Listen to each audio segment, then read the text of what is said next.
Welcome to Sports Center at the Canadian Grand Prix. We're joined now by Aston Martin team principal Andy Cowell. Andy, thank you for joining us. So a bit of split results there in qualifying with Lance down there in 18th, but obviously some success there with Alonso up in the top. What did you make of qualifying for your team? Yeah, it was an exciting qualifying session, but disappointing not to get Lance up at the top with Fernando. The red flag in Q1 really spoilt his rhythm. He was on the medium tyre, and unfortunately, with just 5 minutes to go, getting more than one decent lap at the end was not possible. But you know, the race is tomorrow, and that's when you get the points. I just want to ask you about Lance's quality. I know you guys had sent him out on the soft tire and then moved him over to that medium tire after the red flag. Do you feel the red flag may have, upset the momentum of his quality? Yeah, absolutely. We'd opted to save the 3 sets of medium tyres for qualifying. So it's the very first time that Lance had used the medium tyre. Ran on the soft to start off with to run a familiar tyre at the start, and then went on to the medium, and straight away there was the red flag as the Williams' engine cover blew off, and that sort of stop and delay spoils the rhythm of a session, and it's hard to get back out there, and with a medium tyre trying to get some warmth into it, so it was tricky. How many laps do you think it does take to generate a bit of heat into the medium tire? Because like we saw with Fernando, the more laps that he did with the medium, the more it kind of came to life. For Lance, he didn't get any at all. Yeah, I think with hindsight, it's a tyre that really needs an out lap, a build lap, which builds the temperature in the tyre, and then it's good to go.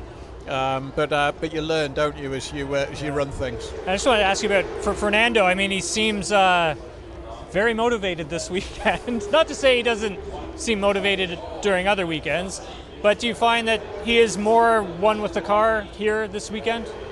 I think since we brought the update to Imola, that's given the drivers a better feel in the car and more load.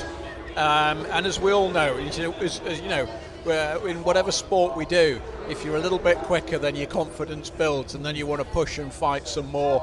And that's where both Lance and Fernando are with the car now. And this track suits our car a little bit more. It's a bit of a straight, stop, turn, short turns, and then another straight, and so on. So and Fernando was saying last week to me, he was saying, I'm looking forward to coming to Montreal. For the race tomorrow, do you have a lot of fast cars around you? However, I mean, Fernando has done well here in the past, and this is a track that he goes really well at, and like you said, the car is suited to this track. Yeah. What do you think is possible with P5 tomorrow, from P5? It'll be a tough race. As you say, there are some quick cars around us. As Fernando came into the debrief, he was pointing out the cars to me around, and he was going, oh, this is going to be a tough one.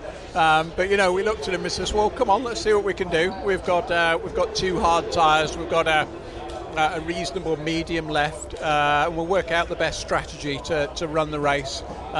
It is a track where overtaking is definitely possible, though. So, so let's go out and attack. I think Lance might be able to score points tomorrow. I know he's scored points from further back at this race in the past. Yeah, I think, when we look at the times he was doing at the start of Q1 on the soft tyre, then he's definitely got pace in the car. So what can he do? Attack him from the back? Can we come up with a slightly different strategy, one that's perhaps a bit more adventurous and seizes opportunities? And it's a circuit where we often see safety cars, so maybe that helps Lance out.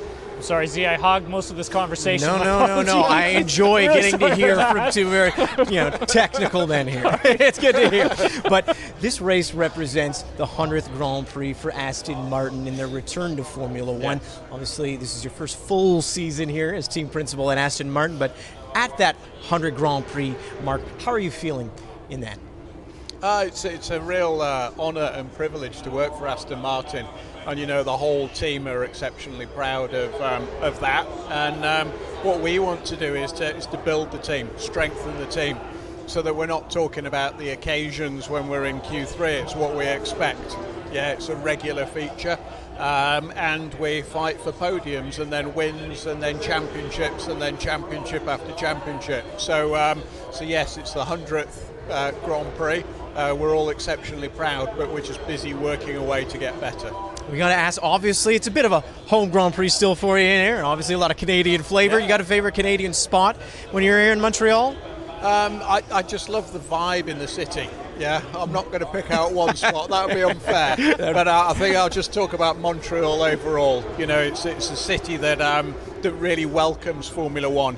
And when you drive into the circuit in the morning and you see the fans, you know, running in to get to their favourite location, and the enthusiasm in the city, the party that's going on in the city, it's one of all of our favourite races. Well, as Tim had mentioned, as we've talked about, obviously back in 2023, Alonso, he got on the podium here in that second place finish.